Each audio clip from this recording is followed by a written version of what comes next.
Hello everyone, আসসালামু আলাইকুম। বাইরে ঠাস করে আওয়াজ হতেই যে দেখি একখানা বেল পড়ে ছেঁচে গিয়েছে। এই যে হচ্ছে আমাদের সেই বেল গাছ। এত বড় বেল গাছ যে সবাই উঠতে পারে না, যেন পড়ার আশায় আসলে থাকতে হয়। তো বেলটাকে নিয়ে আসলাম, বেলটাকে ক্লিন করে এখন হচ্ছে বেলের ভিতরের যে শ্বাস সেটাকে বের করে নিচ্ছি। আজকে হবে সেই একটা বেল মাখা।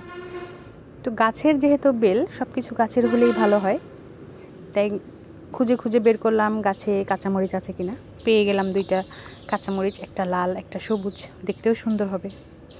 আবার ভাগ্যক্রমে আসলে ধনিয়া পাতাও পেয়ে গেলাম গাছে। তো ধনিয়া পাতা আর হচ্ছে কাঁচামরিচ এনে সুন্দর করে পানিতে ক্লিন করে নিলাম। এখন এগুলোকে কুচকুচ কুচকুচ করে কেটে হচ্ছে প্রথমে ধনিয়া পাতা কাটার পরে এখন হচ্ছে মরিচটা কাটতেছি। তো দেখেন, লাল মরিচটার কারণে কিন্তু ভর্তা মাখাটা দেখতেও ভালো লাগছে।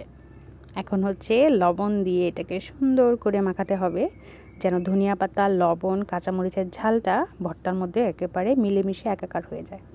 এখন আমি খাবো সেই স্পেশাল বেল ভর্তা।